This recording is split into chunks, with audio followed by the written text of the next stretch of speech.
ಶಾಂತಿ. ದಿನಾಂಕ ಆಗಿದೆ 2/10/2025. ಎಲ್ಲದಕ್ಕಿಂತ ಮಧುರ ಶಬ್ದವು ಬಾಬಾ ಆಗಿದೆ. ನಿಮ್ಮ ಮುಖದಿಂದ ಸದಾ ಬಾಬಾ ಬಾಬಾ ಎಂದು ಬರುತ್ತಿರಲಿ. ಎಲ್ಲರಿಗೆ ಶಿವ ತಂದೆಯ ಪರಿಚಯವನ್ನು ಕೊಡುತ್ತಾ ಇರಿ. ಈಗ ಯಾವ ಇಡೀ ಸೃಷ್ಟಿಯು ರೋಗಿಯಾಗಿದೆಯೋ ಈ ಸೃಷ್ಟಿಯಲ್ಲಿ ನಂತರ ದುಃಖದ ಹೆಸರು ಗುರುತು ಸಹ ಇರುವುದಿಲ್ಲ. ಇಲ್ಲಿನ ದುಃಖಗಳಿಂದ ಪಾರಾಗಲು ಬಹಳ ಬಹುದೂರರಾಗಬೇಕಾಗಿದೆ. ನನ್ನ ನಿವಾಸ ಸ್ಥಾನವು ಶಾಂತಿಧಾಮದಲ್ಲಿದೆ ಮತ್ತು ಎಲ್ಲ ಆತ್ಮಗಳು ಓಂ ಎಂದು ಹೇಳುತ್ತಾರೆ. ಅಲ್ಲಿ ನಾವೆಲ್ಲರೂ ಸಹೋದರರಾಗಿದ್ದೆವು ಮತ್ತೆ ಇಲ್ಲಿ ಬಂದಾಗ ಸಹೋದರಿಯರಾಗಿದ್ದೇವೆ. ಹಳೆಯ ಪ್ರಪಂಚವನ್ನು ಪರಿವರ್ತನೆ ಮಾಡಲು ಈ ಸಮಯದಲ್ಲಿಯೇ ತಂದೆಯು ಬರುತ್ತಾರೆ. ತಂದೆಯು ಬ್ರಹ್ಮರವರ ಮೂಲಕವೇ ಹೊಸ ಸೃಷ್ಟಿಯನ್ನು ರಚಿಸುತ್ತಾರೆ. ತಮ್ಮನ್ನು ಆತ್ಮನೆಂದು ತಿಳಿದು ತಂದೆಯನ್ನು ನೆನಪು ಮಾಡಬೇಕು ಮತ್ತು ತಮ್ಮನ್ನು ಸಹೋದರಿಯರೆಂದು ತಿಳಿಯಬೇಕಾಗಿದೆ. ವಿಕಾರಿ ದೃಷ್ಟಿ ಇರಬಾರದು. ಇದು ಸುಖ ದುಃಖ ಸೋಲು ಗೆಲುವಿನ ಆಟವಾಗಿದೆ.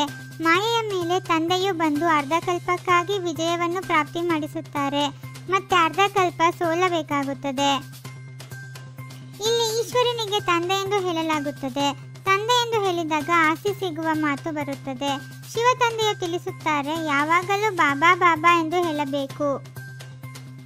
ಈ ಜ್ಞಾನಾಮೃತವನ್ನು ಕುಡಿದ ಮೇಲೆ ವಿಷ ಅಂದರೆ ವಿಕಾರವನ್ನು ಕುಡಿಯುವಂತಿಲ್ಲ. ಅಮೃತ ಕುಡಿಯುವುದರಿಂದ ನೀವು ದೇವತೆಗಳಾಗುತ್ತೀರಿ. ನೀವು ದೈವಿ ಸಂಪ್ರದಾಯದವರಾಗುತ್ತಿದ್ದೀರಿ. ಜನಸಂಖ್ಯೆಯನ್ನು ಹೇಗೆ ಕಡಿಮೆ ಮಾಡುವುದೆಂದು ಎಷ್ಟೊಂದು ಯುಕ್ತಿಗಳನ್ನು ರಚಿಸುತ್ತಾರೆ. ಆದರೆ ಮಾನವನು ಬಯಸುವುದೇ ಬೇರೆ, ವಿಧಿಯು ಆಗುವುದೇ ಬೇರೆ. ಎಲ್ಲರ ಮೃತ್ಯು ಆಗಲೇಬೇಕಾಗಿದೆ. ಅವಿನಾಶಿ ತಜ್ಞನೆಂಬುದು ತಂದೆಯ ಹೆಸರಾಗಿದೆ. ಇವರು ಇಡೀ ವಿಶ್ವದ ಆಪರೇಷನ್ ಮಾಡುತ್ತಾರೆ. ಇದರ ನಂತರ ವಿಶ್ವದಲ್ಲಿರುವವರಿಗೂ ಎಂದೂ ದುಃಖವಾಗುವುದಿಲ್ಲ.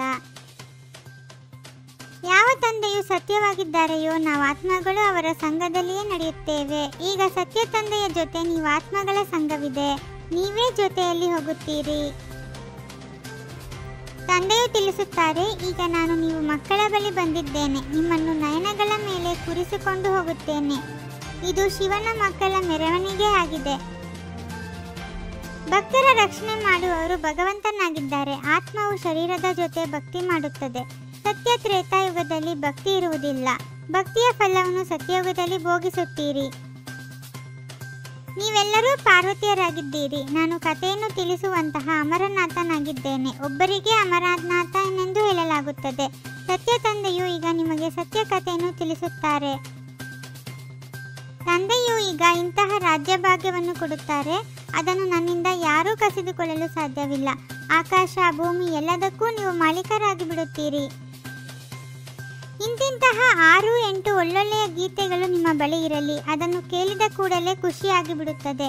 ಸ್ಥಿತಿಯಲ್ಲಿ ಸ್ವಲ್ಪ ಏರುಪೇರಾದರೂ ಸಹ ಹಾಡುಗಳನ್ನು ಕೇಳಿರಿ. ಭಗವಾನ್ ವಾಚ, ಕಾಮ ಮಹಾಶತ್ರು ಆಗಿದೆ. ಇದರ ಮೇಲೆ ಜಯಗಳಿಸಿದರೆ ನಾವು ವಿಶ್ವದ ಮಾಲೀಕರಾಗುತ್ತೇವೆ. ನಂತರ ಪುಷ್ಪವರ್ಷವಾಗುವುದು, ಜಯಕಾರವಾಗುವುದು. ಸತ್ಯ ತಂದೆಯ ಜೊತೆ ಹಿಂತಿರುಗಿ ಹೋಗಬೇಕಾಗಿದೆ. ಆದ್ದರಿಂದ ಸದಾ ಸತ್ಯವಂತರಾಗಬೇಕಾಗಿದೆ. ಎಂದೂ ಸುಳ್ಳು ಹೇಳಬಾರದಾಗಿದೆ. ನಾವು ಬ್ರಹ್ಮ ತಂದೆಯ ಮಕ್ಕಳು ಪರಸ್ಪರ ಸಹೋದರಿಯರಾಗಿದ್ದೇವೆ. ಆದ್ದರಿಂದ ಯಾವುದೇ ಪತಿತ ಕರ್ಮ ಮಾಡಬಾರದು. ನೆನಪಿನ ಬಲದಿಂದ ತಮ್ಮ ಅಥವಾ ಅನ್ಯರ ಶ್ರೇಷ್ಠ ಪುರುಷಾರ್ಥದ ಗತಿವಿಧಿಯನ್ನು ತಿಳಿಯುವಂತಹವರು ಮಾಸ್ಟರ್ ತ್ರಿಕಾಲದರ್ಶಿ ಭವ.